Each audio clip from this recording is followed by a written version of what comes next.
buenas noches, señoras y señores. Bienvenidos a otra edición del Péndulo por Unicanal. Hoy vamos a continuar hablando del caso Aarón Martí y para eso nada más y nada menos que el actual canciller en ejercicio, el doctor Hugo Zahir Caballero, va a estar con nosotros acompañado del fiscal Edgar Sánchez, quien conoce mucho de todo este proceso, largo proceso desde el 2002 a esta parte.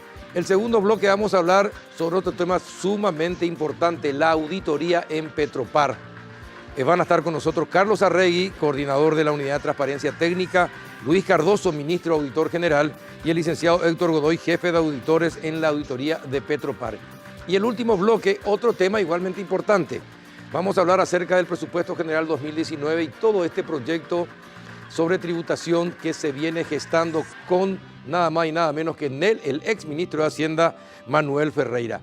Antes de ir a la pausa, porque después ya iniciamos el debate, mientras vamos a la pausa, les invito a que compartan ya nuestros invitados este café de Lavazza. Rico, sabroso y que permite degustar un producto con aroma, cuerpo y sabor inconfundibles, presentes en los mejores restaurantes y cafeterías del país. Café Lavazza. Pausa e iniciamos el debate.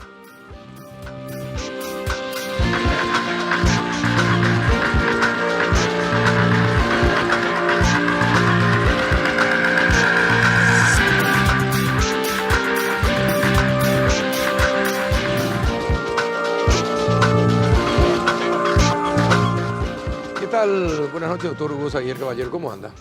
Pues muy bien, Carlos, muy bien. Gracias por venir. Una semana tarde, pero vino, que es lo más importante. Gracias por venir. Pero fue una semana agitada. Agitadísima, sí, sí. Parece a propósito, le íbamos a invitar 2 veces y es que venía el miércoles pasado. ¿Qué tal, doctor Edgar Sánchez, fiscal? ¿Cómo está? Muy bien, Carlos. Un saludo a vos, a la teleaudiencia y al querido doctor Zahir Caballero. Bueno, doctor, hoy recibieron un documento acerca del tema de Aarón Martí enviado por la Comisión Interamericana de Derechos Humanos. ¿Usted ya lo leyó, básicamente lo leyó o no? Lo leí exactamente, básicamente, sí, y lo pasamos inmediatamente a la Dirección General de Derechos Humanos nuestros para que le dé el trámite inmediatamente. Pero yo más bien me querría referir, Carlos, a la decisión que el señor presidente de la República ha tomado hoy de iniciar inmediatamente el pedido de cancelación, revocación o cesación del estado del refugiado político de ¿Y estos este documento señores. Tiene relación con ese pedido que está haciendo Paraguay? Obviamente es algo que, como se venía comentando de la posibilidad de que esto se realizara, se habló mucho. Ellos se están adelantando, tratando de interponer algo que evite que se le levante el estatus. Y yo creo que en este caso justamente están presentando casos nuevos, que es lo que precisamente hace posible que se le levante el estatus que tienen en este momento. Puede tener el efecto contrario para ellos. Porque el documento que presentó el abogado Pankok Abadie, abogado de Aarón Martí, habla de 3 o 4 cuestiones para ellos fundamentales. Uno, que se está haciendo una campaña para que el Brasil determine terminar con el estatus de refugiado que los dos tienen en ese país. Y ellos piden a la Comisión Interamericana que arbitre los medios para que eso no ocurra, porque de ocurrir eso, la vida de Aarón y Martí no tendría seguridad. Es lo que dice el escrito, doctor. Claro, de acuerdo a lo que yo entiendo, yo no soy un experto acá, el fiscal sí lo es, pero la comisión lo máximo que puede hacer es una medida cautelar y eso no tiene efecto. Una medida cautelar no tiene efecto compulsorio, así que no sé qué estamos buscando dilatar la cuestión, estamos buscando de alguna manera chicanear el proceso, pero esto son cosas totalmente separadas. Esta solicitud de Paraguay será recibida mañana a las 5 de la tarde. Yo tengo la gran satisfacción de confirmar que el señor canciller de Brasil, el embajador Araújo, me recibirá. ¿A qué hora es la reunión? A las 5 de la tarde. A las 5 de la tarde. Y lo que hay que destacar es que ayer, cuando el presidente me indicó que debería preparar los papeles para ir, y nuevamente me llamó esta mañana y me dio la decisión tomada ya de iniciar el proceso, Itamaraty no tardó más que media hora en contestar que sería el canciller mismo el que me recibiría. Para mí es una señal muy positiva de la actitud política que tiene el Brasil de atender con tanta celeridad y a tan alto nivel el pedido paraguayo. Podría perfectamente Brasil haberme indicado, como yo soy vicecanciller, estoy cierto en este momento interinando el cargo de ministro, pero podría decir, bueno, que lo reciba su colega, Claro. que dicho sea paso, es un buen amigo mío, pero que lo reciba él. Sin embargo, el propio canciller es quien me va a recibir y va a estar acompañado de 2 subsecretarios, ya me anunciaron que son las personas responsables directamente en Itamaraty de este campo. De este campo. Doctor Sánchez, ¿qué puede pasar en el caso de que Brasil diga, bueno, se le levanta el estatus de refugiado que tenían en Brasil? ¿En qué situación quedan Arrón y Martí judicialmente? Se pueden dar 2 cuestiones, que derive al Supremo Tribunal Federal para que tramite la extradición, que Paraguay ya lo pidió en tiempo y forma, o de lo contrario, que lo expulse directamente de su territorio. Esas son las 2 cuestiones que se pueden dar, que es atribución exclusiva del gobierno de Brasil. En ese sentido, yo escuché el discurso del ministro Sergio Moro cuando asumió y dijo de que el Brasil no va a ser refugio de delincuentes, sí, y que van a colaborar a nivel internacional para que todos los delincuentes que puedan encontrarse en su territorio vayan a ser juzgados en su país. Y el ministro Sergio Moro necesita presentación, es una persona íntegra en todo sentido. Bueno, entonces son 2 situaciones, pero eso se da automáticamente, pierden su calidad de refugiados y el pedido de extradición ya está. Eso está hace rato. Está hace rato. Eso está hace rato. ¿Y se mantiene vigente ese pedido? Por supuesto, eso el Supremo Tribunal Federal de Brasil no pudo juzgar porque ellos tuvieron el estatus de refugiado político. Por lo tanto, quedó trabado. Entonces, en el Brasil la extradición se juzga en única instancia. Solamente el Supremo Tribunal Federal, una vez que lo resuelva, es inapelable, salvo, el presidente puede dar un indulto, como hizo Lula con este delincuente italiano, pero no tiene apelación dentro del ámbito jurisdiccional. Y en el caso de que decían expulsarlo, ¿lo expulsan con destino a Paraguay, lo ponen... ¿O cómo es el tema? Y yo creo que va a ser la regla de la reciprocidad, así como lo entregamos en la frontera a todo esto del PCC, harán de la misma forma, entregando ya directamente a las autoridades paraguayas. Así sería, doctor. Ojalá así lo fuera. Es la potestad que tiene, de luego, el gobierno brasileño. Y sería realmente para nosotros una gran satisfacción que lo hicieran de la misma manera que nosotros estamos haciendo, en forma muy eficaz en los últimos tiempos, y que seguiremos haciéndolo. El Paraguay, de la misma manera que ha dicho el juez Moro recientemente, ha decidido el gobierno del presidente Mario Abdo que esto no será cueva de delincuentes. Demasiados delincuentes extranjeros tenemos y lo único que queremos es que vayan a ser juzgados en su patria. Punto. Bueno, que vengan acá entonces. Ojalá sea así. Y una vez que lleguen acá, ¿cuál sería la situación de ellos? ¿Por qué serían juzgados?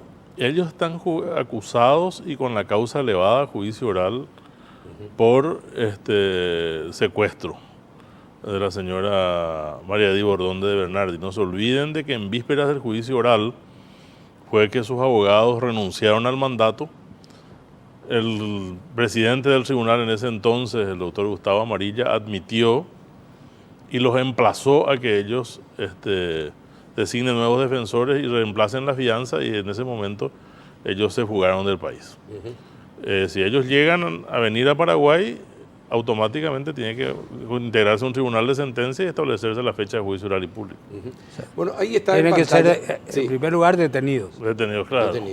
Está en pantalla el documento que se envió al Paraguay de la Comisión Interamericana de Derechos Humanos. Y fíjense, esta es la última parte, donde que es la presentación que hizo el doctor Abadie de Pancok, donde señalan que resulta categórico que la acción penal en el caso del presunto secuestro de María Di Bordón de Bernardi haya prescripta, tal como se señaló en escritos anteriores. De igual manera, tenemos que el Estado paraguayo se niega a estudiar este tema, y es por ello que rechazaron el pedido de habeas corpus genérico presentado recientemente a la Corte Suprema de Justicia y cuya copia se adjuntó con la presente.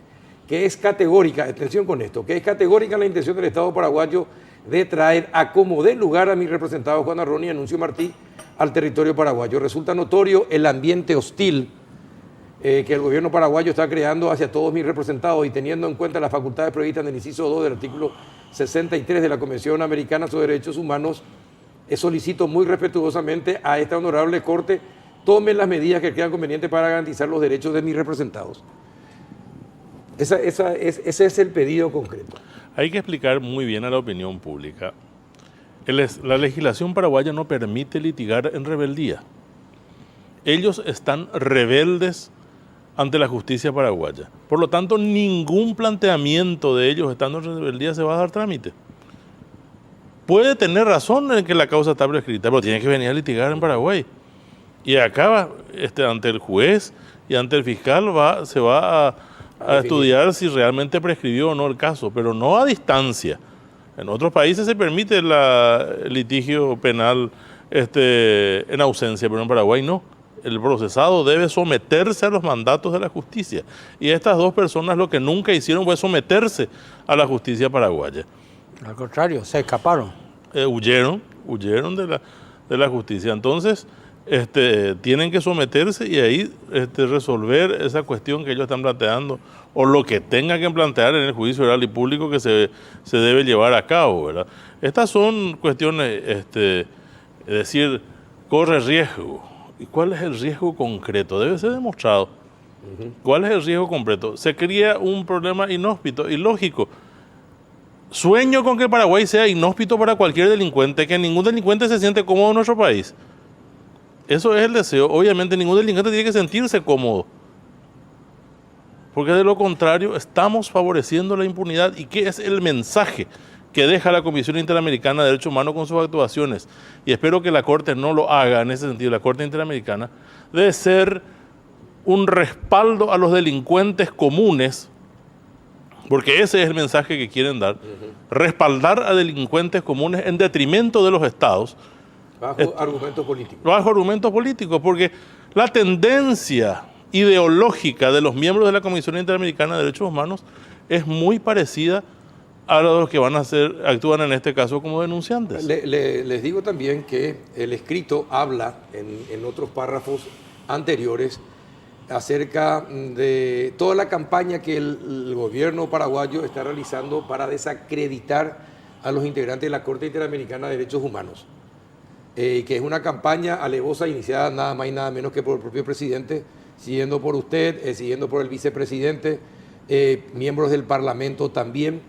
En fin, también señala el escrito que es una campaña contra la Corte Interamericana de Derechos Humanos, de desprestigio. Nosotros tenemos cuestionamientos muy serios con respecto a la comisión.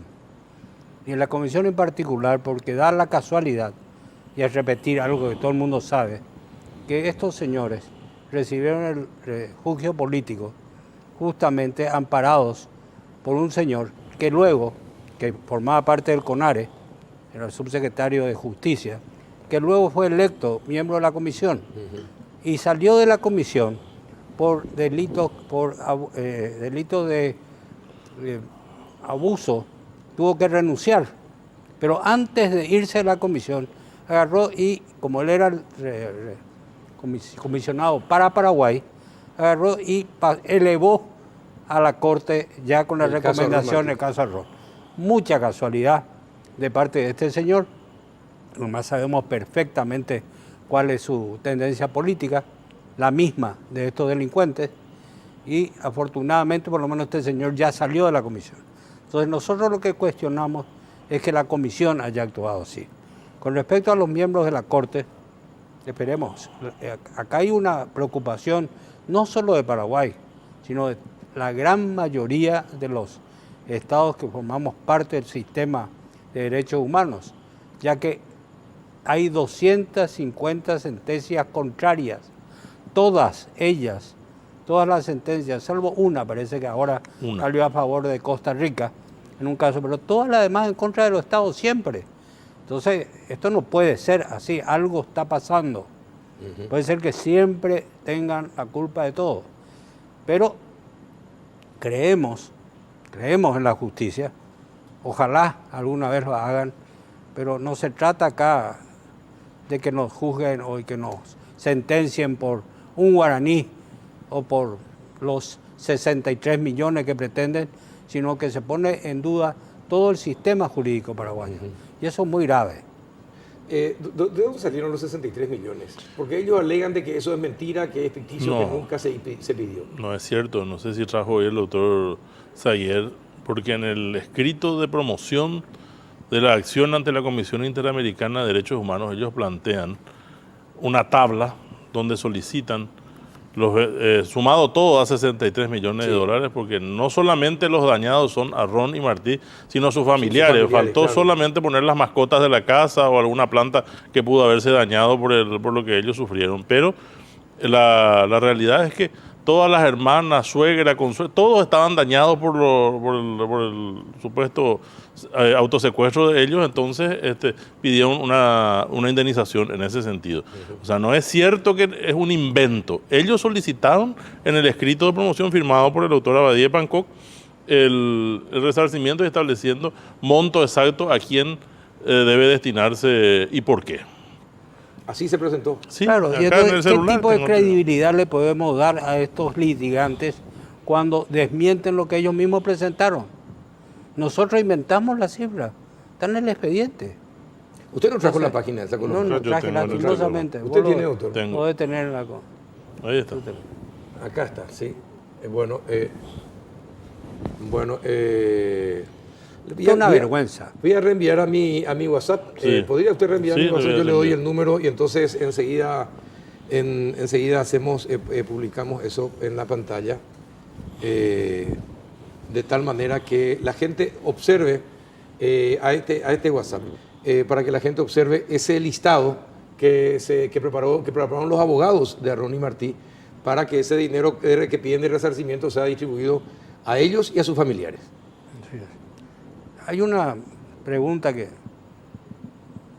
ronda en el ambiente que me gustaría yo mismo formularla A y ver, contestarla. haga usted la pregunta y contéstese usted. ¿Por qué ahora lo hicimos? ¿Por qué esperamos hasta este momento?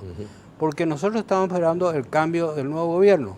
Porque al cambiar el gobierno cambian las autoridades, cambian los integrantes de estos órganos, en este caso el CONARE.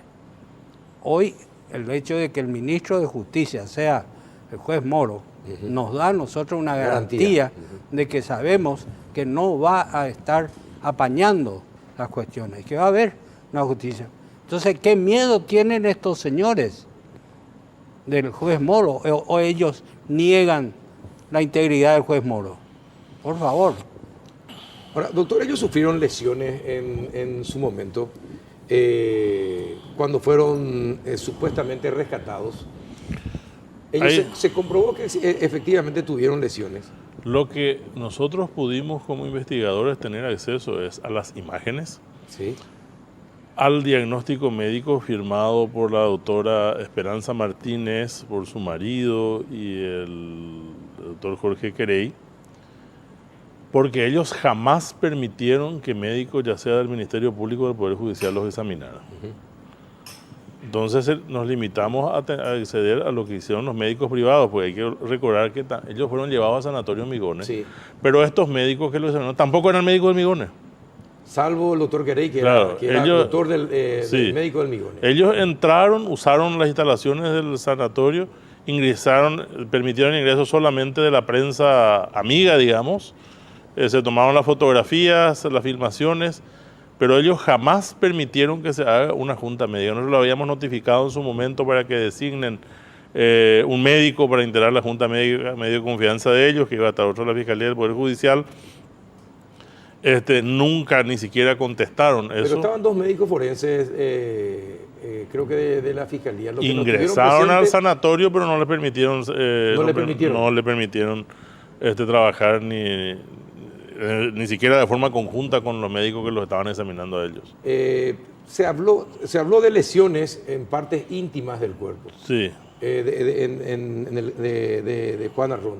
Se pudo constatar de que efectivamente esas heridas en esas partes íntimas fueron producto de golpes o ya era algo que traía consigo desde siempre Juan Arrón. Es muy difícil decir eso, Carlos, en razón de que no se pudo hacer el examen minucioso y una pericia médica.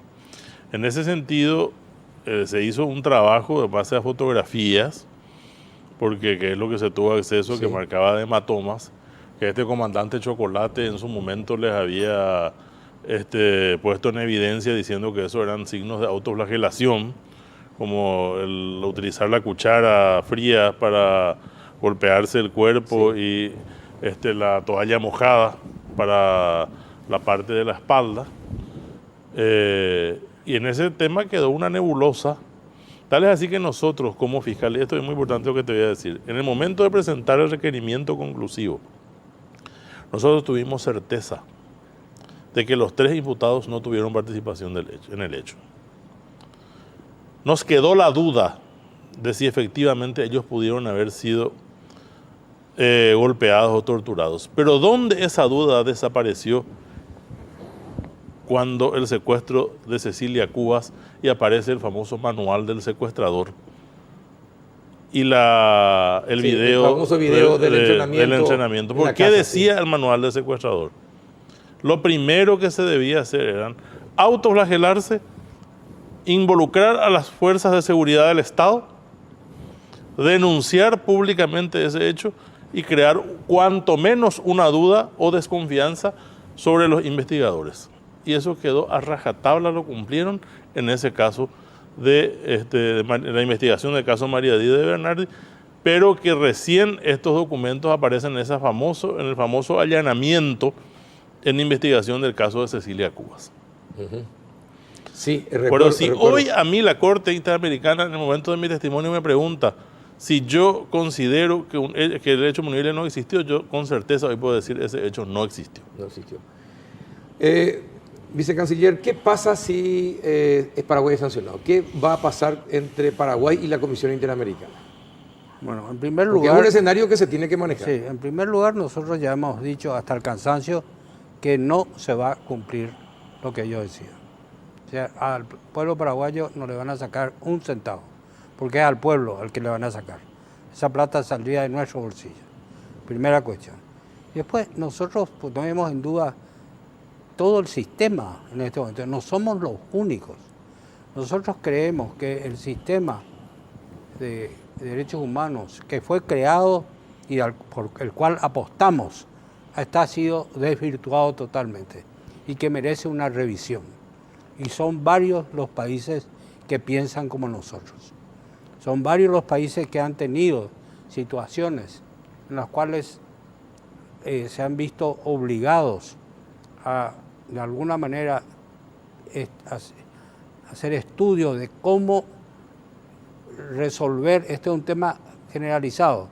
El tema de la aceptación de la jurisdicción obligatoria, además, no son todos los países los que lo han aprobado. Paraguay es uno de ellos, de los 23, contra 36 estados, 35. Entonces, eso demuestra que el sistema no es generalizado. Hay países que han considerado que no debe ser así. Y hoy día hay muchos países como nosotros que ponen en duda todo el sistema. Perfecto, se pone en duda. Pero ¿qué pasa si se confirma la duda, Paraguay es sancionado? ¿Qué va a pasar? ¿Ya hay una decisión o se va a analizar una vez que se tenga el fallo? No nos podemos adelantar los hechos. Esa es la realidad. Estamos estudiando todas las opciones. En eso colaboran activamente personas que conocen profundamente todo lo que ha sucedido con respecto a la Corte. Nosotros tenemos una historia ya de casos que hemos perdido, todos en la Corte, y el grado de cumplimiento que estamos dando hoy día, pese a la dificultad de cumplir ciertas sentencias que no van. Algunas son absurdas. Hay una de ellas que un grupo de 20 familias está reclamando 40.000 hectáreas. 40.000 hectáreas, pero en un lugar privilegiado. No estamos hablando de 40.000 hectáreas allá en el fondo del país donde no hay acceso. No. Estamos hablando de tierras muy buenas, para las cuales habría que hacer un sacrificio, digamos, que otra vez cae sobre el erario público. Entonces, esto es algo que debe ser revisado. Entonces yo creo que este caso, así como está presentado ahora, nos permite justamente a nosotros, gobierno nuevo, plantearnos realmente hasta qué punto nosotros podemos continuar sin realmente con estos otros países, de los cuales estamos recibiendo solidaridad, iniciar un proceso de revisión del sistema. Eso es imperativo. No sé, doctor Sánchez, si podés coincidir con esta visión, pero creo que tenemos una cierta historia ya que nos permite pensar de esa manera. Totalmente de acuerdo con el vicecanciller en su intervención. Realmente no es posible seguir atado a una situación tan incómoda como la que tenemos con los organismos de derechos humanos en ese sentido. Sí. Bueno, ahora estamos. Ese es el documento que presentó el abogado de Arrón. Una demanda. Sí. Sí, ese es. Ese es. No es un invento, No. existió ese documento. No, ese es fuente de la Cancillería. Está en el expediente. Remitido por Está en el expediente. Está en el expediente, Claro. remitido por la Corte Interamericana, comisión primero y luego por la Corte. Ahora, ¿y por qué al dicen Estado los paraguayo. abogados entonces? Ayer estaba uno de los abogados diciendo que esto no es cierto, que es mentira. ¿Por qué Y dicen bueno. los abogados que esto no es cierto si está en el expediente? ¿Y qué de lo que ellos dicen es cierto al final? Pero estamos hablando de los abogados. Uno entendería de los políticos, ¿verdad? Y de los propios afectados, de los directamente afectados a Ronald Martí. Pero estamos hablando de los abogados y que se arriesguen a decir que esto no existe en el expediente. Yo no, y acá estás viendo que existe. Es llamativo. Acá estás viendo que existe. Esa lista así está en el expediente. Así mismo, ahí está. ¿De dónde vamos a inventarla nosotros? Sale los documentos presentados. Y bueno, ¿y cómo está la cuestión? ¿Qué pasa con, creo que le admiten al doctor Latorre? Están peleando para que sean admitidos los 5 testigos propuestos por Paraguay. Ahí. Pero incluso creo que al doctor Latorre le van a limitar los temas que él pueda exponer. Sí, él solamente puede, bueno, preferiría que el doctor Sánchez lo explique. Es así, porque doctor. Sí, él no tiene- ellos cercenaron todo. Paraguay ofreció nada más que 7 testigos. Admitieron 1, o sea, el Estado paraguayo, Sí. Que fue el doctor Latorre. Y lo dice usted, va a hablar solamente de la legalidad de la actuación del Ministerio Público. A los demás nos limita a declarar ante un notario público y enviar. De los 20 y tantos testigos ofrecidos por los demandantes, se admitió la de las 2 supuestas víctimas y de la hermana de ellos, de María Cristina Arrón. El Estado paraguayo recurrió a esa decisión permitiendo que sea por lo menos equilibrado, Que que sean sea 3 y 3. Sí. Hasta hoy día la hay Corte respuesta. no resolvió, porque estaba de vacaciones hasta hoy, que era el día en que teníamos que enviar los preguntados. Hoy se enviaron todos los preguntados, o sea, las partes teníamos que enviar hoy los preguntados, y ahora la Corte va a resolver qué pregunta es pertinente o no también. No es que vamos a preguntar todo lo que queremos. Va a resolver si la pregunta del Estado paraguayo es pertinente o no, y le van a meter tijera de ¿Cómo vuelta. se puede llamar corte entonces a algo así? A algo así. Se supone porque lo que se busca es justicia. Claro, y los tiempos son limitadísimos. Te establece 20 minutos por cada testigo. Entonces, un testigo que no quiere ser interrogado va a utilizar los 20 minutos para contestar la primera pregunta. Carlos, no podemos hablar nosotros de nombres, pero la lista de los jueces de la Corte es conocida, es pública. Han sido personas electas en su oportunidad por todos los miembros de la OEA. Y en esa lista uno puede ver perfectamente de quiénes se tratan. Hay uno que es un personaje muy conocido, que además no fue nada más y nada menos que el asesor jurídico de la familia de Bernardi en el momento del secuestro. Y sabemos de su trayectoria posterior. Entonces, ¿qué tipo de tranquilidad nos puede dar? ¿A quién te estás refiriendo, doctor? A uno de ellos, obviamente. Uno de ¿A los Juan Arrón? jueces. No, ¿A me quién? estoy refiriendo a uno de Era los un jueces. miembro de la Corte. ¿De la la Corte? Corte. ¿Quién es miembro de la Corte que estuvo con De Bernardi? Fue uno de los asesores de Bernardi. ¿Y por qué cuándo cuenta, No, no, doctor? no. No deje así, ya comenzó y contó una parte. Cuente todo, por favor. No, creo que no podemos, ¿cierto? No. No se Hay puede. uno, Averígulo Vargas, decía alguien. De todas maneras, es una persona muy cuestionada en su país por su No es postura. paraguayo. No, es paraguayo. No, es chileno. Nosotros no tenemos lastimosamente miembros en la Corte. O quien sabe, afortunadamente, yo quiero recordar, y no puedo dar nombre, Paraguay tuvo un miembro de la Comisión de Derechos Humanos, uno de los hombres más brillantes del derecho en nuestro país. Aguantó un periodo. Al primer periodo él ya fue electo presidente y reelecto presidente.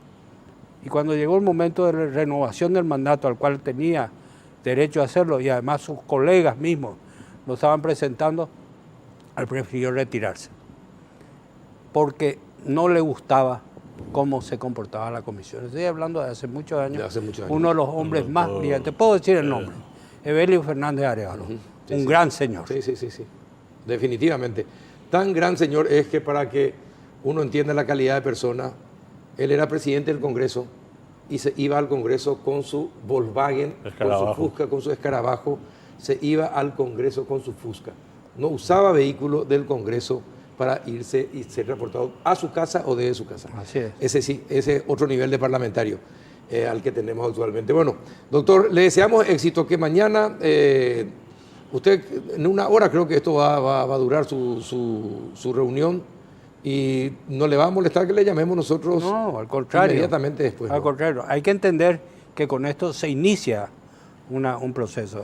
Acá es la presentación formal del gobierno paraguayo ahora, eso ya al gobierno corresponde a brasileño. Brasil, Después, bueno, pero con todo gusto, estoy a disposición, Carlos, me llame, tenés mi número, así que me vas a ubicar. Sí. Exacto. Con todo gusto. Yo lo único que seguramente, terminada la entrevista con el canciller, trataré de volver lo más rápido posible. Bueno, perfecto.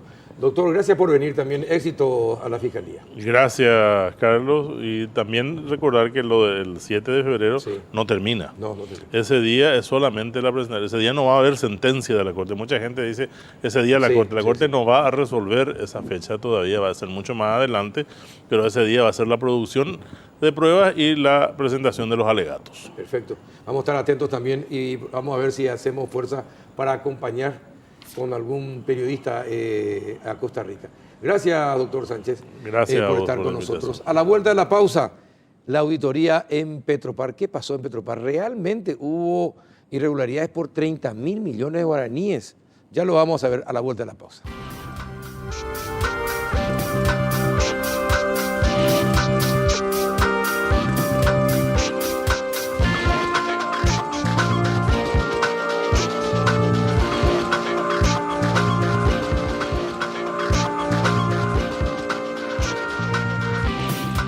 ¿Qué tal, doctor Carlos Arregui? ¿Cómo anda? Buenas noches. Buenas noches, Carlos. Un gusto estar contigo y compartir con el péndulo. Gracias por venir.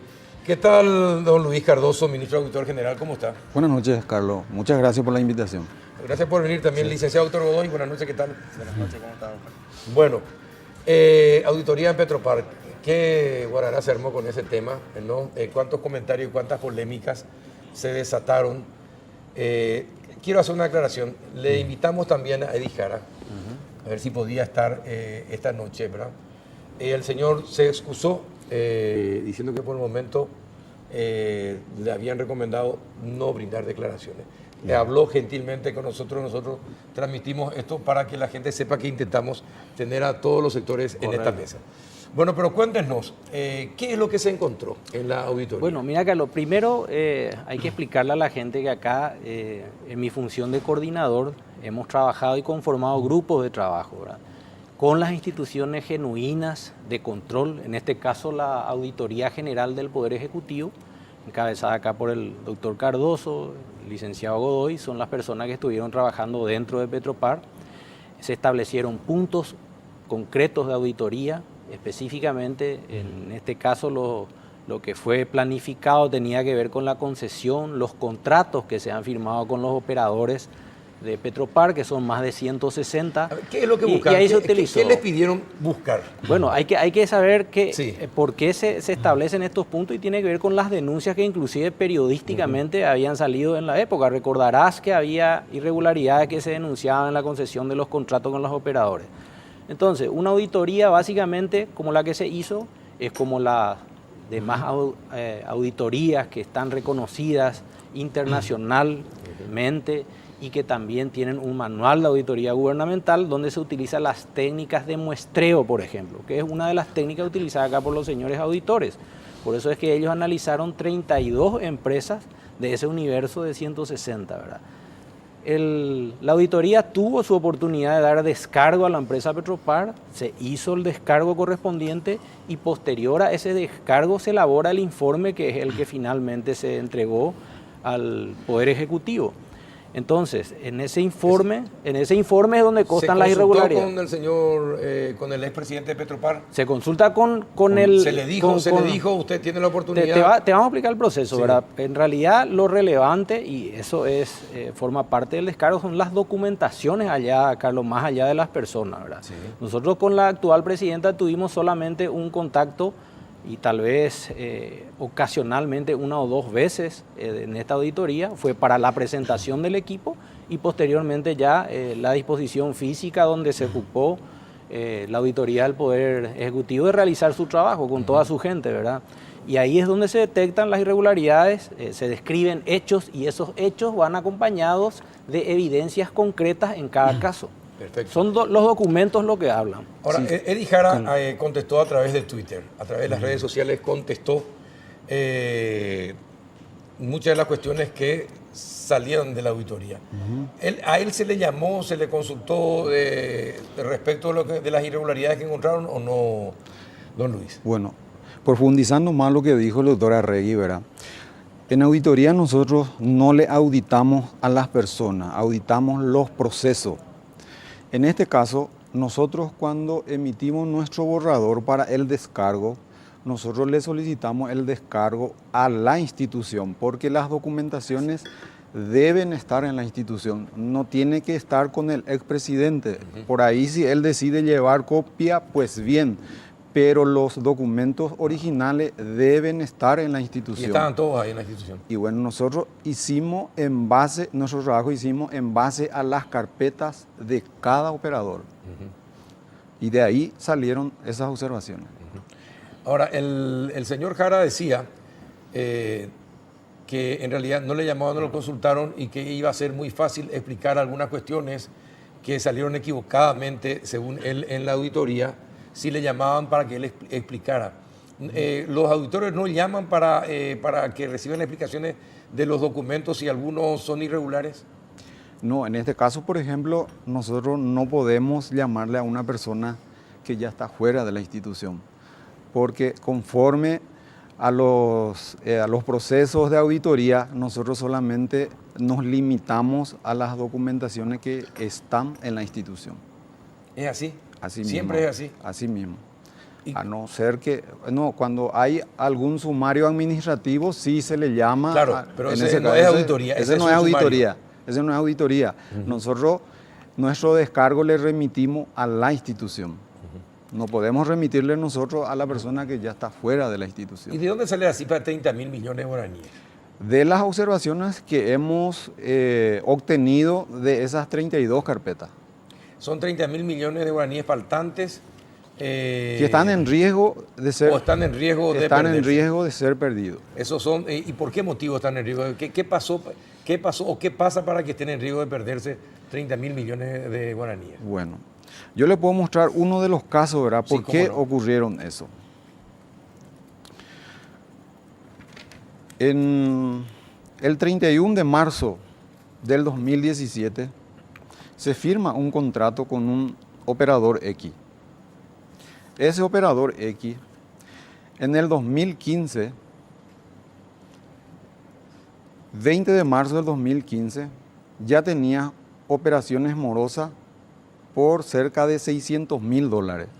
Debía ya a Petropar 600. No, a Petropar no, en diferentes instituciones bancarias. Eso ya en el 2015. Este operador firma en el 2017 con Petropar. Y no levantó, en 2 años no levantó su morosidad. No, algo peor, algo más grave. ¿Aumentó? Ellos firmaron el 31 de marzo el contrato. 2 días antes de la firma del contrato, El 29 de marzo del 2017, 2 días antes de la firma del contrato, ese operador ya tenía convocatoria de acreedores.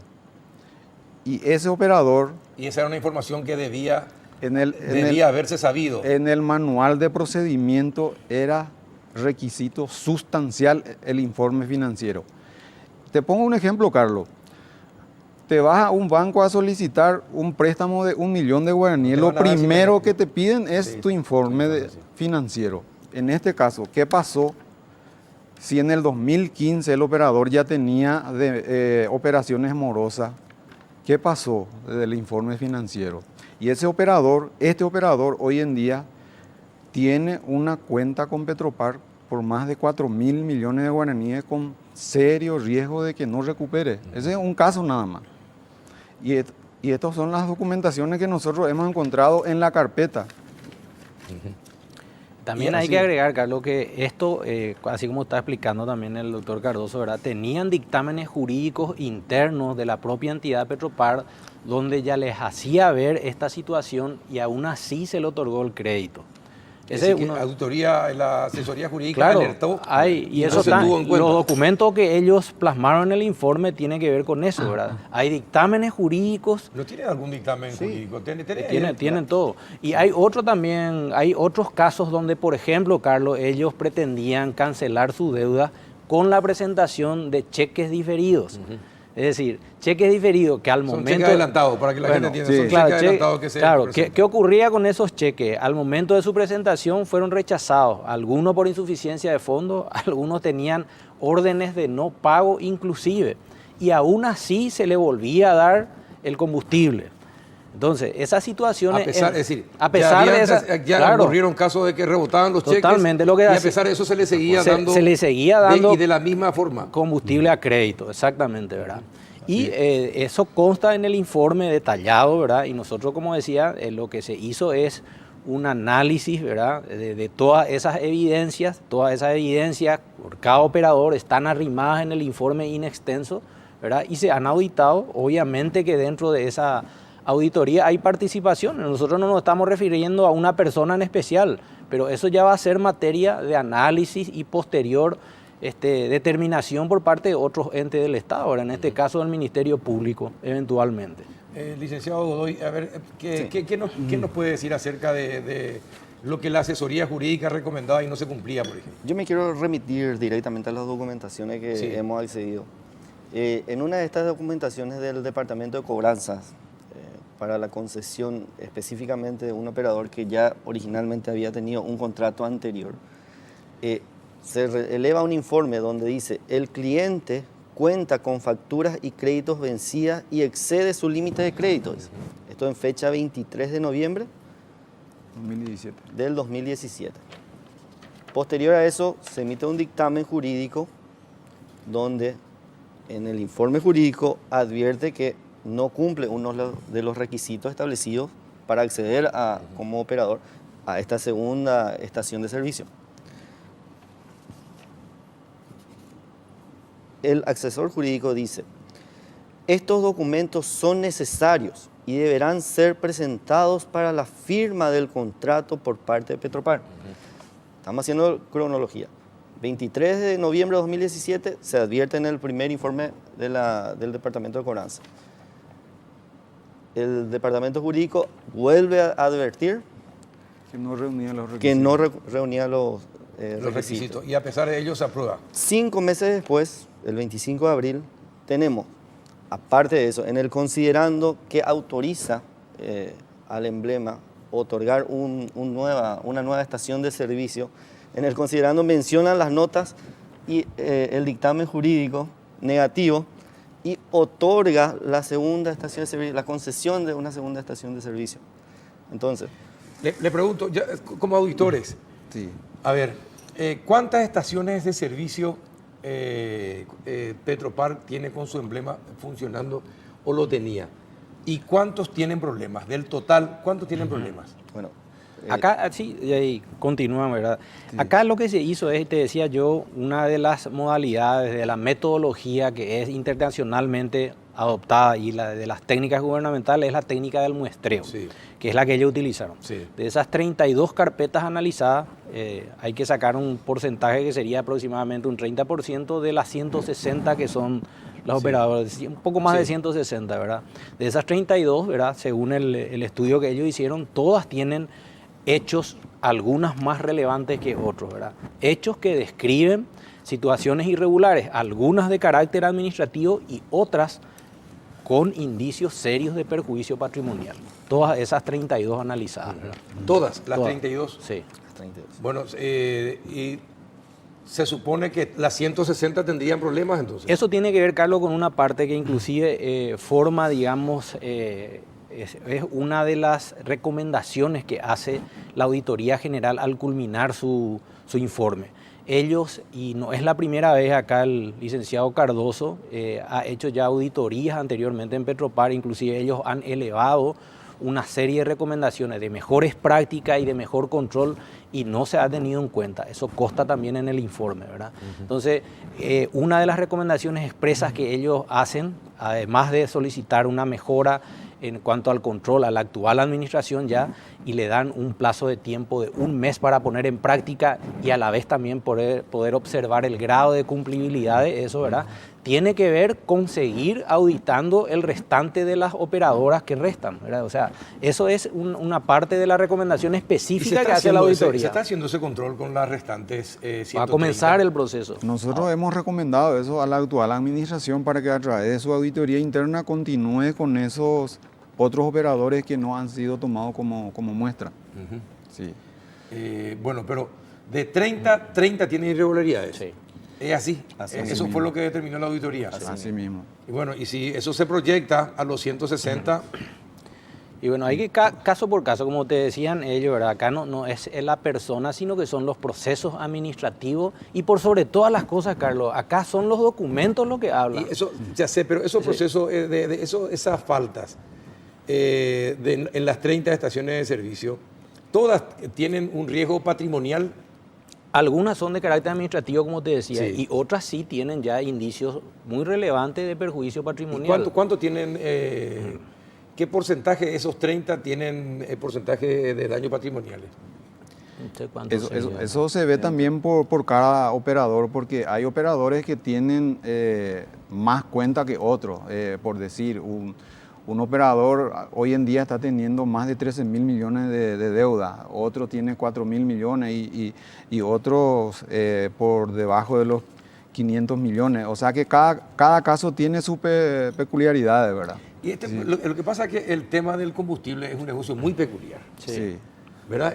Es un negocio que mueve millones y millones de dólares. Así mismo. Entonces, 30 mil millones a lo mejor puede ser el 1%, el 2% de todo lo que mueve Petropar, ¿verdad? Así es. Pero sigue siendo un perjuicio. Sí, claro, sigue siendo un perjuicio, pero lo que claro. pasa es que técnicamente los administradores te dicen que forma parte del riesgo financiero que tiene una empresa. Sí. ¿Verdad? Ustedes que son técnicos en la materia, creo que es así, ¿verdad? Así mismo es. Así es, ¿verdad? Así es. Yo te explico, Carlos, cómo funciona también la metodología. Nosotros siempre, y en el ejercicio de la profesión de abogado, ¿verdad? En este tema del perjuicio patrimonial, se utiliza el denominado principio del saldo. ¿Qué implica esto, verdad? Acá lo que se analiza para estimar un perjuicio aproximado, que obviamente eso finalmente será especificado por el Ministerio Público, eventualmente sí o no, ¿verdad? Claro. Pero lo que hay ahora son esos indicios concretos, ¿verdad? ¿Y qué es lo que sale, Carlos, del patrimonio de Petropar, por ejemplo? Sale combustible. ¿Qué entra en el patrimonio de Petropar? A cambio de ese combustible que salió, si entra algo de valor equivalente, perfecto, no hay Claro. ningún indicio de perjuicio. Pero si solo entra, como en este caso mencionan acá los compañeros, promesas de pago o simplemente papeles o simplemente No, claro. cheques de pago diferido claro. que a la hora de presentarse son rechazados porque son insuficientes para poder honrarlos. O sea, estamos hablando de un indicio de perjuicio, ¿verdad? Entonces, siempre hay que analizar qué sale del patrimonio de Petropar y qué valor tiene lo que entra realmente. Ellos me pueden decir, entró un cheque, pero resulta que ese cheque a la hora de cobrar no tenía fondo, Ahora, ¿verdad? ustedes como auditores, ¿pudieron verificar en la auditoría cuántos procesos judiciales inició Petropar para recuperar algún patrimonio? Lo que nosotros tenemos hoy en día es que la actual administración le está demandando a 6 operadores. Eso es lo que nosotros obtuvimos como Pero documento. esa denuncia ¿comenzó ahora o comenzó durante la anterior administración?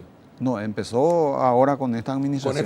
La anterior administración no comenzó ningún proceso contra aquellos en situación irregular. Al menos nosotros no encontramos. ¿No encontraron? No encontramos. No encontramos. No. No, eso es muy importante Sí. para que se sepa. Sí. Porque todas las asesorías jurídicas siempre están con procesos judiciales para recuperar patrimonio y compañías, ¿verdad? Deudas Sí, sí. Que tienen. Estamos viendo, esta es la defensa que hizo Eddie Jara a través de las redes sociales. Sí. Algunos de los temas, no sé si pueden ir pasando.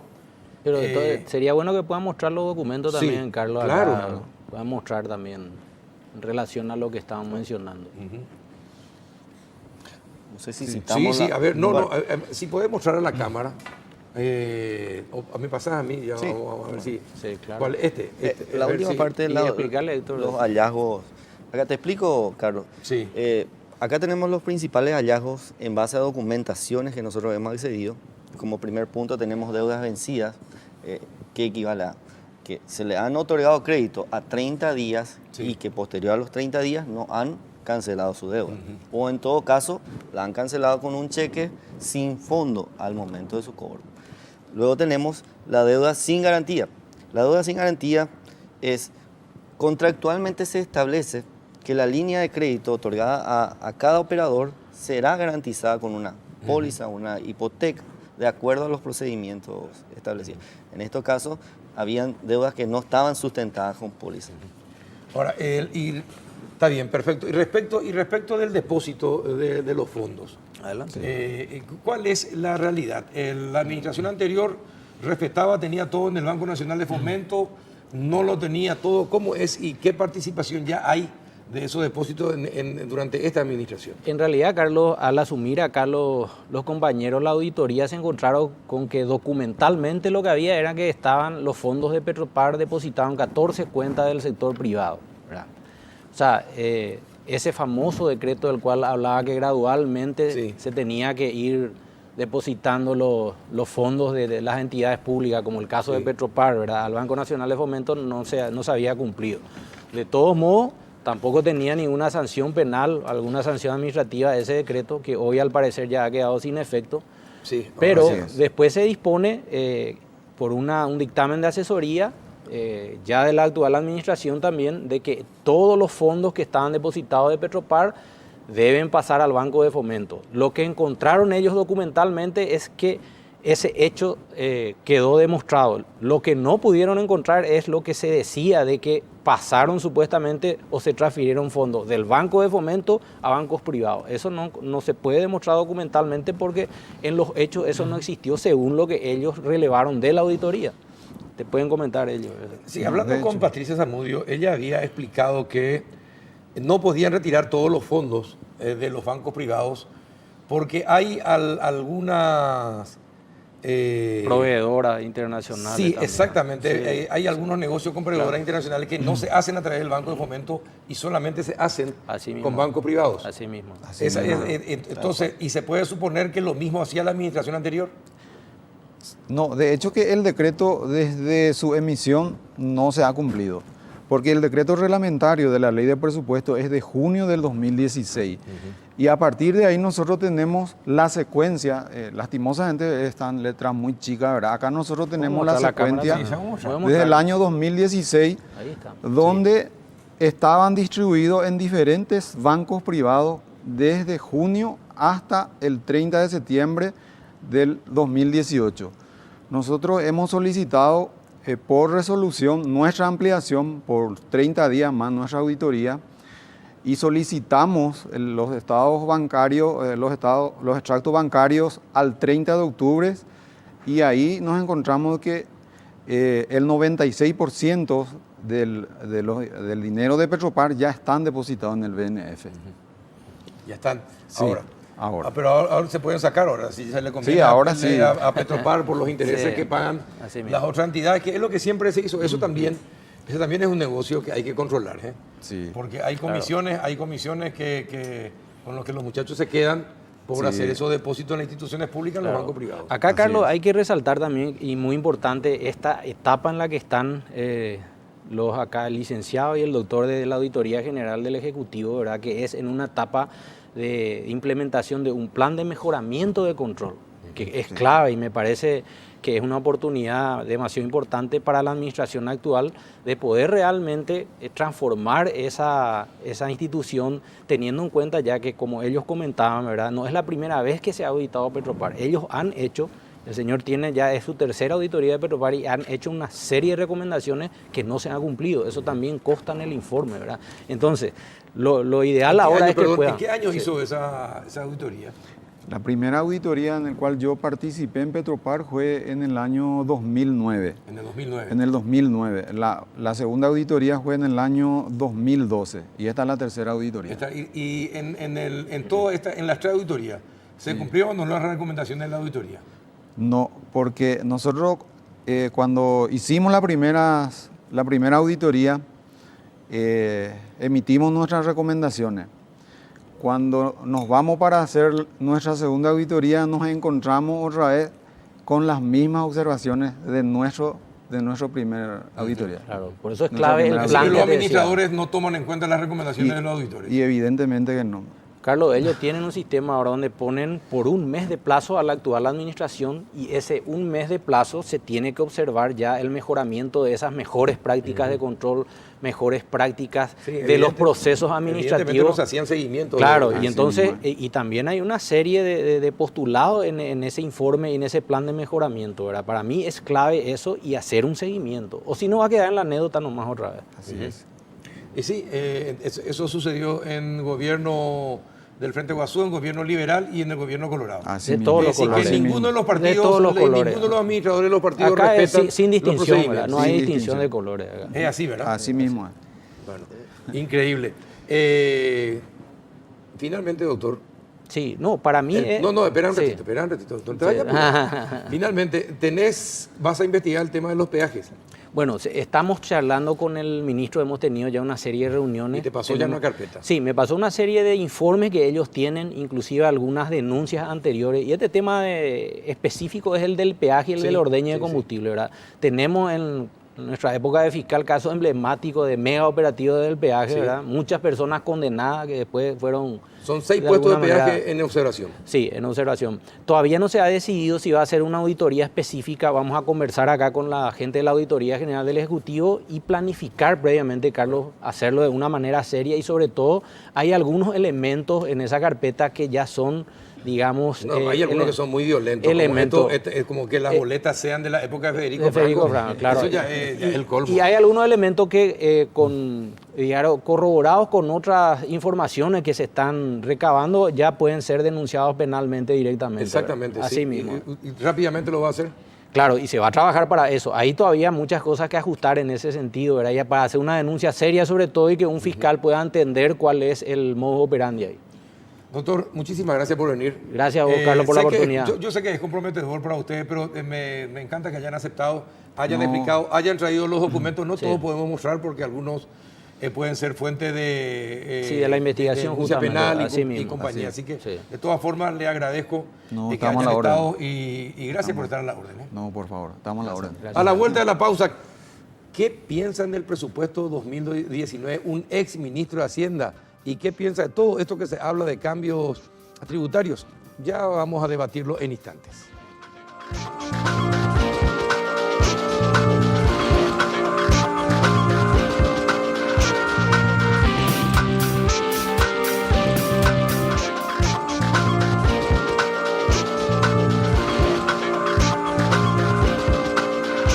¿Qué tal, don Manuel Ferreira? ¿Cómo anda? Bien, ¿cómo te va, Carlos? Bien, bien, gracias por venir. No, un gusto. Siempre un gusto. Bueno, ¿qué pensás del presupuesto? Hoy, mira, estuve hablando con César Barreto y me dijo algo que me preocupó. Le quería tener, pero tiene tendinitis, o si no iban a estar los dos acá juntos. O sea, ella por Pero eso la edad. no le impide hablar, No, ¿verdad? No, ya sé, pero ella por la edad, no, por tendinitis ya se queda en su casa, ¿verdad? Pero me dijo algo preocupante acerca del presupuesto. Me dijo, estamos tomando decisiones y medidas que lenta pero progresivamente nos llevan al mismo camino que siguieron Brasil y Argentina. Aumentos que no se justifican, mala gestión que no se corrige, eso le cuesta mucha plata al Estado paraguayo, la mala gestión, y aumentos que no correspondían otorgar en este momento. Subsidios que no se controlan a quienes se brinda y se da, no precisamente todo va a los más vulnerables. Entonces decía, lenta pero progresivamente vamos camino a Brasil y Argentina. ¿Vos lo ves así o no? Bueno, A pesar de todo esto de el crecimiento 3,5, 3,7 anuales. Bueno, yo no sé si soy, Muy optimista. no, tal vez tan pesimista en ese sentido. Creo que se han hecho correcciones que han sido positivas, pero creo que hay muchísimo trabajo por delante. A ver, ¿cuáles son las correcciones que han sido positivas? Una es la ley de responsabilidad fiscal. La ley de responsabilidad fiscal es una cuestión muy simple. Sí. ¿Qué quiere decir? No puede superar el 1,5%, no le puede subir el salario a la gente más de lo que al sector público más de lo que le subía al sector privado, y no podés subir los gastos corrientes más de 4% más inflación. Esa es la ley de responsabilidad ¿Se fiscal. cumple? Esa ley se ha venido cumpliendo. Se ha venido. No se cumplió el año pasado. No se cumplió en la elaboración del presupuesto, el año antepasado, perdón, en la elaboración del presupuesto 2018. ¿Por qué? Porque era un año electoral, Sí, exactamente. ¿verdad? Y este es uno de los problemas que nosotros tenemos, ¿verdad? Cuando el sector político interviene en la gestión administrativa del Estado de manera a tomar decisiones que generan incremento de gasto. Si nosotros, Es facultad que lo otorga pues la Constitución. por eso, y es Eso un problema. Sí, es un problema. En otros países, por ejemplo, las leyes económicas no pueden surgir del El Parlamento. Parlamento. Sí. El presupuesto, Las acepta o las rechaza. sí, el presupuesto Ni siquiera las modifica. ni siquiera las modifica. Sí. Vos, el presupuesto tiene un tope. El tope es 1.000. Vos dentro de ese 1.000 podés cambiar lo que quieras, pero 1.000 es el presupuesto. No podés llevar a 1.100 el presupuesto. Entonces, creo que tenemos que tomar medidas de ese tipo en algún momento dado. Este es un tema, ¿verdad? Es un tema que me parece Sí, importante. años de elecciones siempre se trata de no respetar el Sí, yo recuerdo, límite. yo recuerdo bien, yo fui ministro en el año 2012 2012. al 2013. En el año 2013 estábamos discutiendo, Las elecciones. había elecciones y estábamos discutiendo el presupuesto 2013, y en ese momento, en el año 2012, en la discusión del 2011 para el 2012, se había decidido subir los salarios 38% Sí, recuerdo. en promedio, Recuerdo. que son los que nos hicieron entrar en déficit Así mismo. hasta hoy, y ese déficit que tenemos no lo podemos superar en la actualidad. Yo recuerdo, en aquel momento me reuní con Efraín Alegre y con Horacio Cartes y le dije a los dos, uno de ustedes va a ser presidente de la República. No pueden tener Ese momento. este aumento. Le dije, no podemos seguir subiendo los salarios del sector público. Me dijeron, no, pero la gente quiere subir un poco más, un 5%, un 10%. No, 0 tiene que ser. Y conseguimos subir 0 porque creo que logramos convencerle a la gente de que, o a los candidatos en aquel momento, de que era una cuestión importante, ¿verdad? Y creo que se ha llevado una tarea. Pero si vos te mirás, te pones a fijar, desde el año 2004 en adelante, ¿cuál era nuestro problema en el año 2004? No sé si te acordás. Más del 50% del gasto del Estado paraguayo. Salario. No, en aquel momento era pago de deuda. El pago de la deuda Más del externa. 50%. En el año 2003, 2004. 2004 Ah, sí, la claro, salida claro, González cuando el Macri. default, sí, Exactamente. sí, recuerdo. Que el default fue una mala decisión del ministro de Hacienda de turno, ¿verdad? En ese momento se decide una decisión muy valiente de Dionisio Borda. Yo tengo que Y reconocer, apoyado por Nicanor. pero tengo que reconocer, la decisión fue de Dionisio Borda, que fue una decisión de decir, vamos a bajar el impuesto a la renta de 30 a 10, y te dice todo el mundo, y con eso vas a recaudar más, y vos decís, ¿verdad? Y se animó a tomar esa decisión, y la recaudación subió 5 veces. Sí. ¿Qué fue lo que pasó? ¿esa plata en qué se usó? Esa plata se usó en contratar gente. Contratar gente, contratar gente, contratar gente. Y a esa gente se le subió el salario, se le subió el salario, se le subió el salario. Por ejemplo, se contrataron miles de maestros. ¿Para qué? ¿Para mejorar la educación? No. Entonces, creo que estos son los problemas estructurales que tenemos que ir rompiendo. Otro problema que tenemos serio en el presupuesto es lo que se llama la caja fiscal. La caja fiscal es básicamente la jubilación del Estado. ¿Cómo funciona esto dentro del presupuesto? Dentro del presupuesto vos tenés los activos, te pagan un 16% de su salario y esa plata entra, y a los pasivos, es decir, a los jubilados vos les pagas, el Estado les paga. ¿Dónde está? Todo dentro de una misma bolsa. Va a llegar un momento, de hecho ya llegó un momento en algún momento dado, y se hicieron reformas, va a llegar un momento en que lo que te paguen va a ser menos que lo que tenés que pagar. ¿Qué es lo que quiere decir eso? Que todos los paraguayos con nuestros impuestos vamos a pagar la jubilación de los empleados públicos. Sí. Y este es un problema serio. Este es un problema serio que hay que enfrentar. ¿En cuánto tiempo llegamos a...? Y estamos hablando de 5 años más o menos. 5 años nomás ya. 5 años. Estamos hablando ya de que estamos ahí, ¿verdad? En el margen de lo que podemos hacer, ¿verdad? Últimamente hubo una modificación que yo no sé si la gente conoce, pero creo que es una modificación muy importante de considerar, de tenerla en cuenta, de lo que se llama el cambio de año base del Banco Central del Paraguay. Agarraron el Producto Interno Bruto y lo recalcularon la participación de los distintos sectores, y resultó que nuestro Producto Interno Bruto pasó de 30.000 a 40.000 millones de dólares. ¿Qué quiere decir eso? Quiere decir que todos nuestros indicadores se quedaron muy lindos, ¿verdad? Entonces, por ejemplo, la presión tributaria en Paraguay, que ya decían luego que era baja, sí. Y cuando digo presión tributaria me refiero no a presión fiscal, sino me refiero a la cantidad de impuestos que se pagan dividido el Producto Interno Bruto. Ese número que estaba en 13% cayó a menos de 10%. Pero cuando vos te pones a pensar, existen otras situaciones que también son complicadas. Y te voy a dar un caso muy, muy puntual. En Paraguay existen alrededor de 3.700 empresas que son lo que se llaman agentes retentores. Supongamos, Unicanal es un agente retentor. Entonces, Carlos Peralta, que no es funcionario de Unicanal, sino que le factura a Unicanal y le da una factura con un IVA, ¿verdad? ¿Qué es lo que te entrega a cambio de eso? Te entrega digamos, tu empleador o tu contratante en este caso, te dice, perfecto, yo te pago, pero ya te doy una boleta de retención del 30%. Resulta que tus gastos están al 10%, vos no tenés empleado porque sos un trabajador independiente, y todos tus gastos son gastos que están con IVAs del 10%. Vamos a suponer que vos no ahorres nada. Que vos no ahorres nada.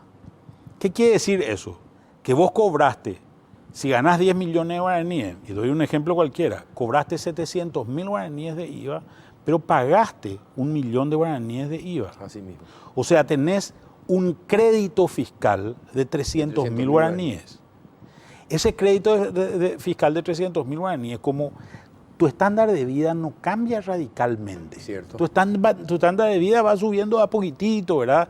En el tiempo, vos eras un periodista que comenzaste siendo, yo me acuerdo, en la facultad, haciendo notas, notero, etcétera, etcétera, hasta que te volviste un personaje mucho más importante dentro del sector, con la edad, con el tiempo, con la experiencia, etcétera, etcétera. Fue subiendo tu nivel salarial, fue subiendo tu nivel de vida. Vos generás, entonces, en ese esquema, vos generás siempre un crédito fiscal. Es una plata que el Estado nunca te devuelve. ¿No? Nunca te devuelve. Ah, cierto, eso no te da en efectivo. No te dan efectivo. Se genera un crédito fiscal. Y cuando vos querés pagar tu... Y te dice, no. Cuando vos quieras... IRP no te admiten así. No te admiten. No, ese sirve para el IVA, te dice. Este sirve para el IVA. Sí. Este sirve para el IVA. Sí, cierto. No te sirve para el IRP. Sí, cierto. Y tenés un crédito, te dice.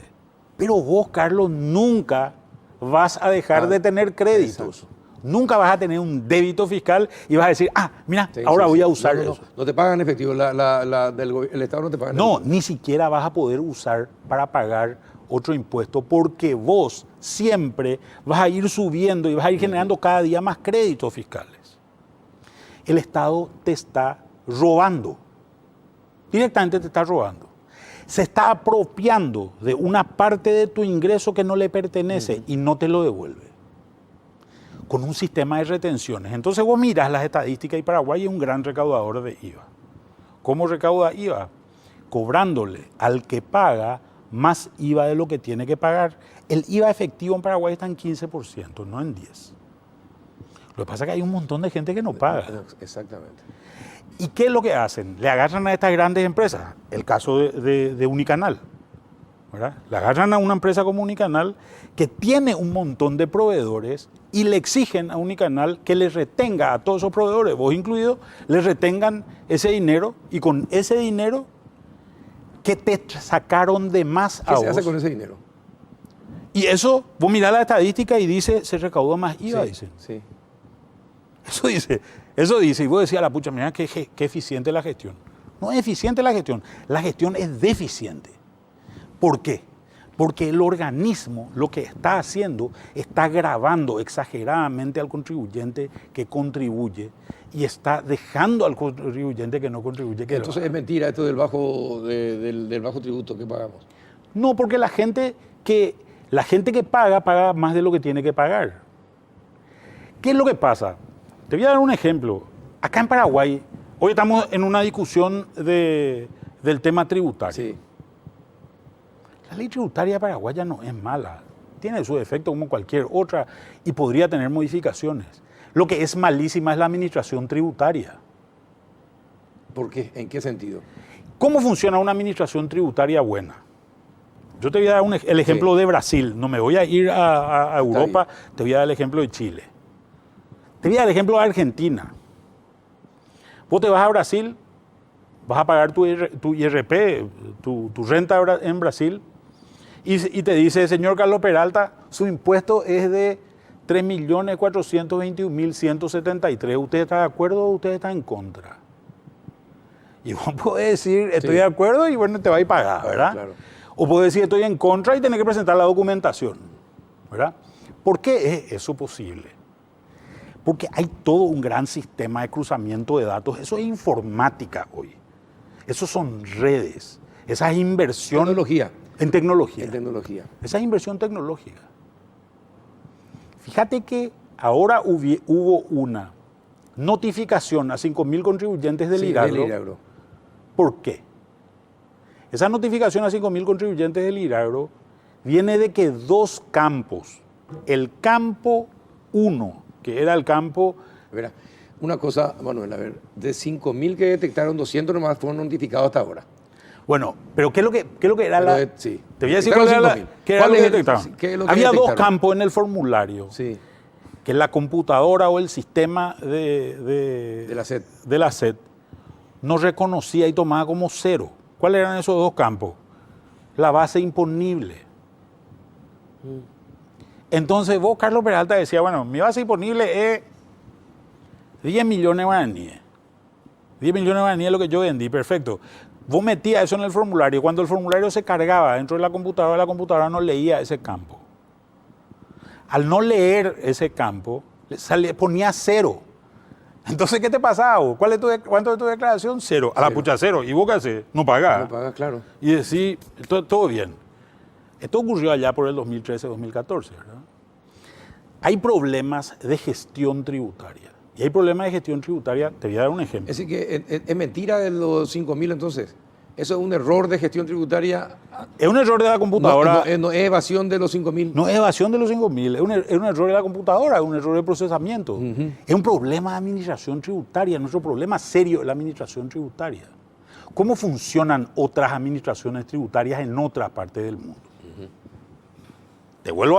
Vamos nomás a la Receita Federal Brasilera, vamos nomás a la FIP Argentina, de Argentina, etcétera, etcétera. ¿Cómo funciona? Son organismos integrados, extremadamente profesionales, que si recaudan 100, el 3% de lo que recaudan es su presupuesto. Funcionan bajo esquema del sector privado, con premios y castigos. Lo que está diciendo Manuel es muy importante, porque hoy estaba leyendo, una vez que se publicó el de los 5.000, comenzaron ya rápidamente las redes sociales a levantarse referentes parlamentarios y dirigentes políticos de la izquierda fundamentalmente, o de la oposición fundamentalmente, ya pegaron el grito al cielo, y ya contra los empresarios, sobre todo del sector agrícola, una bajada de caña total. Pero vos estás asegurando de que es un error informático. Sí, es un error informático. Y se puede demostrar, ¿y cómo es posible? Bueno, mañana, yo a primera hora le llamo mañana a Domínguez. Llámale. Es más, si se pudiera llamarle ahora mismo sería espectacular. Pero no, es un error de Domínguez. No, ya sé. Pero lo que pasa es que la SED es la que informa esto. Bueno, la SED lo que dice es, vos declaraste más tu impuesto, volvé a declararme. Rectificá tu impuesto. Eso es lo que te dice la SED. Claro. Y es correcto lo que te dice la SED. Claro, una vez que pero es un error no atribuible a la persona, sino que es una cuestión informática. Posiblemente puedas... A ver. Es decir, Claro, yo no quiero poner la mano en el fuego acá y decir el 100% de la gente. Claro, que uno también sabe que, como decir, mira, los 10 millones, sí, te hiciste el vivo, bueno, claro. Que se vea con el error. También, es cierto, hay una responsabilidad personal también. Perfecto, pero y tampoco te puedo decir, no hay ni un bandido entre esos 5.000. No, tiene que haber, hay de todo. En todos lados hay bandidos, Ahí ¿verdad? sí, o sea, y yo no estoy para defenderle a ningún bandido, ni mucho menos. A ver, a mí lo que me preocupa es lo siguiente. La administración tributaria paraguaya tiene que ser eficiente. Claro que tiene que ser eficiente. ¿Cómo es eficiente una administración tributaria hoy? Como te decía, con tecnología. ¿Cuánto vos? Estaba hablando con una persona, con un alto funcionario de un banco, y me decía, en mi banco nosotros tenemos 83 analistas de sistema. Sí. El salario promedio que estamos pagando es 28 millones de guaraníes. Vos sabés que en Hacienda un funcionario no puede ganar más que el ministro, que gana 22. Sí. ¿Verdad? Entonces, vos estás en ese banco y tu compañero de facultad está en Hacienda y te dice, che, hay un lugar acá, vení, te vas a trabajar, ¿verdad? Cuando yo estaba en Hacienda, no sé cuánto es el número ahora, cuando yo estaba en Hacienda había menos de 20 analistas de sistema. Uruguay tiene 120 analistas de sistema. Sí. ¿Cómo no podemos hacer? Hoy nomás se publicaba acerca de cuáles son los cargos más importantes en España. Todo lo que tenga que ver relación con administración de empresa, tecnología y desarrollo, ganan, a ver, el que menos gana 25 millones de guaraníes al mes. Ese es medio del recién recibido. Son 40.000 euros brutos, ¿verdad? No, 4.000 euros brutos. Sí, pero eran total, ¿verdad? Al año. Año. Al año, ¿verdad? Pero en el sistema financiero llegaban a 390.000 euros brutos al año. Justamente con gerentes que tienen esas capacidades que vos estás señalando ahora. 35.000 euros por mes. Sí. Estamos hablando de 250 millones de guaraníes. Así mismo, ¿verdad? Es decir, nosotros todavía nos falta mucho en educación para tener esa clase de profesional, pero tenemos que acelerar el paso. Además es otro mercado. Pero lo que yo tengo muy claro es que el salario promedio de un informático en la Subsecretaría de Tributación está por debajo del promedio de mercado. Y obviamente pierde gente. Pierde gente. O no contrata a los mejores. Entonces, y obviamente su inversión en tecnología no es la más grande porque está sujeto a la reglamentación que se encuentra en el presupuesto. Bueno, Manuel, antes de irnos, porque se va esto volando y contigo vuela más el tiempo todavía, porque siempre es muy agradable la charla y muy instructiva, por cierto. La última pregunta, esta intención de grabar de 4 millones y algo, el IRP, ¿qué te parece? ¿Positivo, negativo, es bueno, es malo? Porque a mí no me parece mala. ¿No te parece mal? No me parece mala. Te voy a decir una cosa, de 2 salarios mínimos, el de 2 salarios mínimos no ahorra nada, no va a pagar nada de IRP. Y va a exigir facturas. Yo creo que es una fuerza formalizadora. Es un elemento formalizador, sí. Pero no va a ceder mayor ingreso al fisco. No va a ser de mayor ingreso, pero sí va a ser de mayor formalización y puede ser que genere mayor ingreso en el IVA, no en el IRP. Hay que ser muy claro en eso. ¿Por qué? Vos ganás 2 salarios mínimos, 4 millones y medio, número más, número menos, ¿verdad? 4 millones y medio. Y gastás 4 millones y medio. Pero si gastaste 2 millones de guaraníes sin facturas, hoy vas a tener que gastar los 2 millones con factura. Exacto. Esos 2 millones van a pagar 200.000 guaraníes de IVA, que antes no se pagaba. Que antes no se pagaba. Bueno, gracias por venir. Por favor, a las órdenes. Nos quedamos con muchas preguntas más, nos quedamos, ¿verdad? Pero te agradezco, espero que siempre estés disponible porque es un placer tenerte acá, Manuel Ferreira. Siempre a las órdenes. Un gusto y un gusto estar también con la audiencia de Unicanal. Muchas gracias.